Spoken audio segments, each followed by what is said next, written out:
Hello guys! Welcome back sa aking channel. For today's video ay gagawa tayo ng cellphone na galing sa Binangonan Rizal. Pinadala ni Idiboy Pumida. So shout out po sa nagpadala. Ito po ang naging issue. Dinirect ko na lang po. Hindi ko na pinakita kung paano ko binuksan.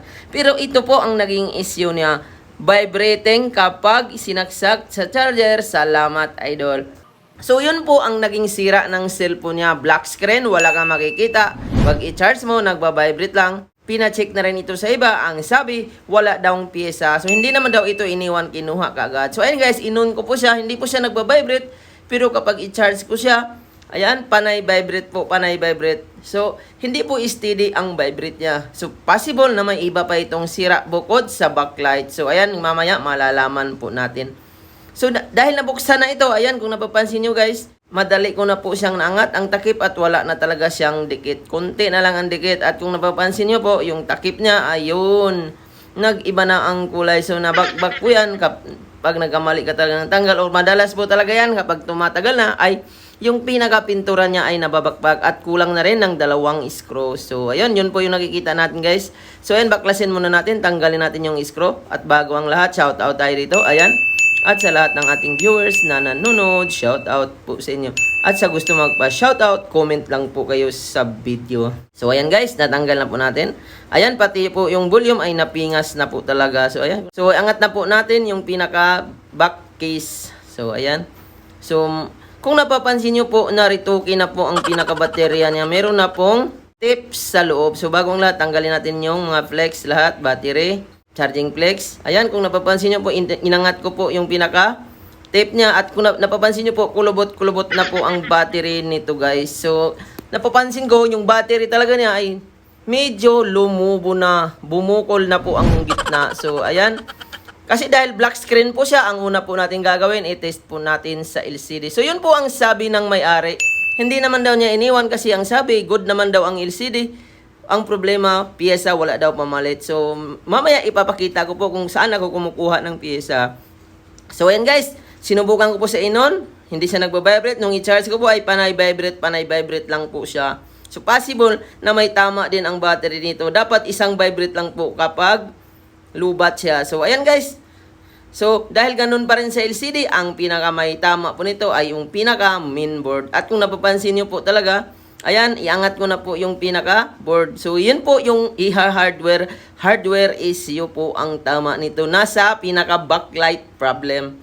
So, dahil black screen lang siya, ayan, unang gagawin natin, tanggalin natin yung camera kasi pwedeng masunog yan kapag iniinitan ang motherboard. Iinitan po natin yan, papalitan po natin ng pyesa. So, kung napapansin nyo po, yung pinaka-battery talaga niya, ayan, nagkulubot-kulubot na. At ito po yung gagawin natin ngayon. Nandito po yung parts ng backlight. So, madalas, nasa ganito lang po ang problema kapag nagbabibrate lang. Sundan nyo lang po ang video.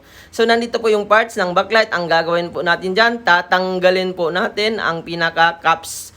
So, madalas din po sa mga ganitong unit, kaya nasisira, lalo na kapag nababagsak, ay malutong po ang pinaka-coil niya. 99.9% madalas po talaga ang problem ng mga ganitong unit na A20S ay nasa coil. So, unang gagawin natin, alisin natin yung pinaka-bakal at nandyan po sa ilalim ang parts ng backlight. So, ayan, kung napapansin nyo, wala rin pong exhaust, wala siyang labasan ng hangin kagaya ng wifi, kaya madalas yan po ang maging issue. So, ayan guys, ito po yung parts ng signal IC po yan dito. At yung dito naman, yun po yung parts ng backlight. So, unang gagawin na po natin ay ito. Maghanap po tayo ng coil. Madalas po nasa coil. So, ang coil po nito, kahit sa ang unit ay maraming coil kagaya nito, ito, basag-basag na ang coil kasi kung saan-saan lang po yan nakalagay, scrap ko po yan. So, dito ko po kinuha sa Asus na, ayan, ang coil po kahit saan nyo po yan makukuha sa mga China board, original na board ay parehas lang po yan. So, ayan, dito po yung nakuha ko kasi ito yung maganda ang nakita ko at ito yung papalitan po natin. So, nasa board po ang tama talaga. So, ayan, malalaman nyo po talaga yan kapag yan ang sira kay umiitim po yan. Unang gagawin natin, tanggalin natin yung coil. So, ayan, kung napapansin nyo po, medyo nadurog talaga ang coil. Madalas po yan kapag nababagsak. At ipapalit na po natin yung tinanggal natin doon sa scrap. So, napakadali lang po, napaka-logic. Kung sasabayin nila na walang pamalit na pyesa, ay napakarami pong mga ganitong coil sa mga, halos lahat po ng model nito. Basta alam mo na kung saan mo siya hahanapin. So, ayan guys, kung napapansin nyo po, malalaman nyo po talaga, ayan, yun po yung pinalitan natin, sunog na po siya. madalas po talaga yan kapag umiitim ay yan lang po talaga ang sira. So madalas po ng mga ginagawa ko nito ay yun lang talaga ang problem sa mga nasa coil. Bibihira lang po nasisira ang pinaka backlight IC. Ang backlight IC yan po yung 6 na paa. So ayan guys, iti-test na po natin. So malalaman po natin kanina wala po siyang backlight. So nakabitan na natin siya ng coil. So ngayon, iti-test naman natin kung mag-iilaw na ba siya. Kasi sabi sa iba, wala daw pamalit na pyesa. Pero kung kabisado mo ito, mas madali mo magawa. So, ayan guys, kanina wala pong backlight. Ayan, lumabas na po ang charging indicator. So, ayan, sinubukan ko rin ito i-charge. Drain na drain daw ito kasi matagal na din itong hindi naayos. So, ayan guys, ganyan na ganyan lang talaga siya. May problema din siguro ang battery. So, pero dahil unang karga ko ay na-drain, so kinargahan ko muna siya. Ayan, tinabi ko muna yung pinalitan natin at nagbabalik tayo sa loob ng 30 minutes. Ayan guys, ganun pa rin siya. Kaya pala, noong una, panay vibrate lang kapag i-charge at possible dito na may tama ang battery. Hindi talaga siya lumalabas ang charging percentage. So, buti na lang ay meron akong unit na nabili. Sa customer ko rin po ito bininta sa akin dahil pinagawa nito sa iba na pagsawaan. Grabe, sobrang dami na pong na-repair sa loob at dahil hindi ko na naayos, ang ginawa ng may-ari ay bininta. At dito ko po siya sinubukan ng bagong battery. So, ang kagandahan po dito, original po ang battery. So, dahil lubat din po ang nabili ko kasi matagal na rin itong na-stock, ayan, lumalabas po yung pinakakidlat niya at pansinin natin mamaya kung lumalabas ang charging indicator. Ayan, lumabas po yung charging percentage. So, kanina, sinarge ko ng 30 minutes yung old battery.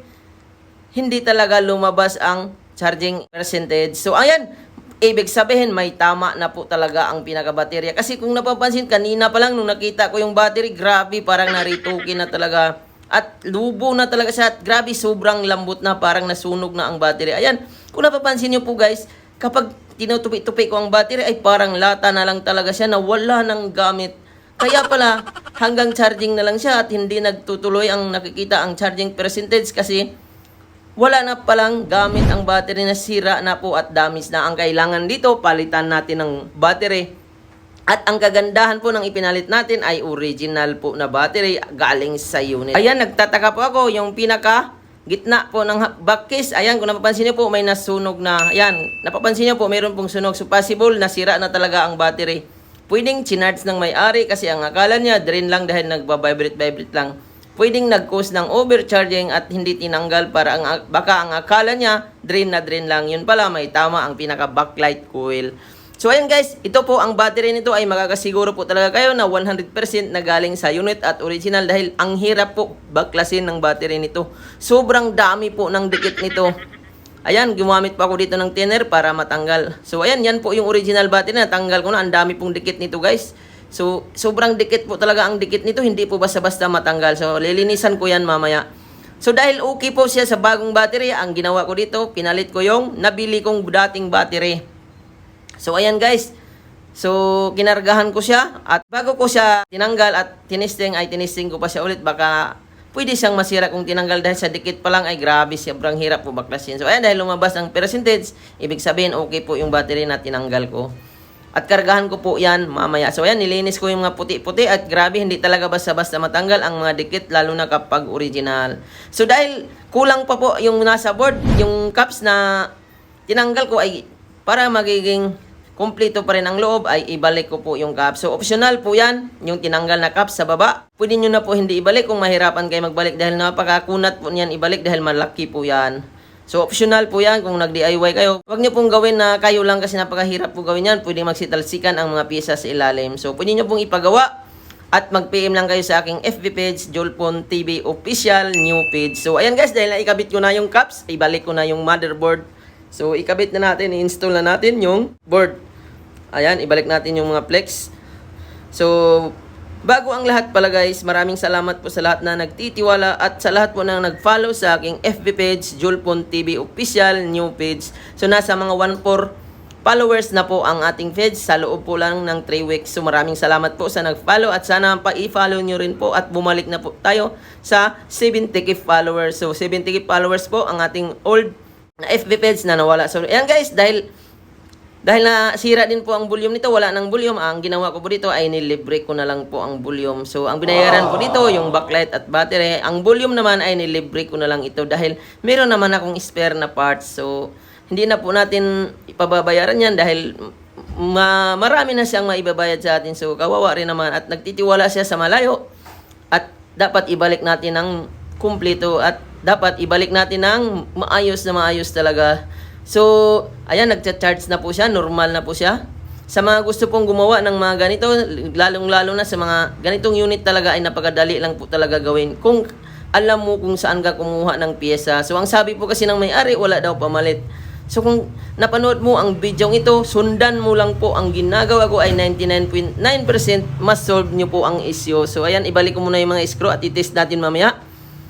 Kung gumana ba, magkarga ba ang battery na nilagay natin. At yung dalawang screw din po pala na kulang ay nilibre ko rin po ito para magiging maayos naman ang ating serbisyo.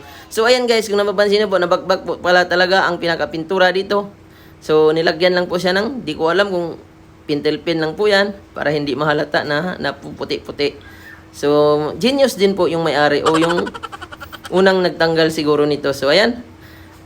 Ayan guys, binalik ko na siya. Gamit ko po ang double adhesive at hindi naman siya halata na may nabakbak doon sa ilalim. So, parang nakakuha din po ako ng idea na ganun lang pala ang gagawin. So, ayan guys. So, nakabakbak na rin po ako nito. Marami na po. So, hindi naman po maiwasan talaga yan. So, ayan, nag 5% at kinargahan ko pa po ito. At kumain muna ako dahil gabi ko po ito ginawa. Ayan, so linisan ko muna bago ko i-on. So, 1 hour po kalahati. So, saka ko tinesting. So, hindi ko po nakuha pala ang password nito dahil hindi po alam ng may nagpadala nito dahil hindi daw po sa kanya. Pinarito lang po sa kanya kasi napanood po ng ating video. So, ayan guys, sobrang pitid po ng takip at i-on ko na siya. Karoon po ng laman ang battery nito dahil 1 hour ko po itong chinarge dahil kumain pa ako. So, ayan, magtutuloy na po yan. Ipapakita ko sa inyo kung gumana na ba ang ginawa natin. So, ayan guys, normal po sa charging. Wala na pong problema. So, nasolve na po natin yung touchscreen, okay, at pitted na rin po at malinis na po ang pagkakagawa natin. Ititest din natin yung volume kanina na pinalitan natin kung mag-volume pa ba siya kasi kanina lubog po ang isa sa baba, putol po. So, ngayon normal na po, nagbababa, nagtataas na. So, nai-pray natin yan at sana po guys, nakakuha kayo ng idea sa paggawa ng ganitong problema. Sana suportaan nyo po ang aking video. Huwag nyo pong kalimutan mag-subscribe at mag-follow sa aking FB page, Julpon TV Official New Page. So tapos na po tayo guys. Na-solve na po natin ang problema ng may-ari na vibrating only kapag isaksak sa charger at walang ilaw. So yan lang guys. Ito po yung pinalitan natin. Battery, coil, at saka yung volume. So maraming salamat po sa panonood.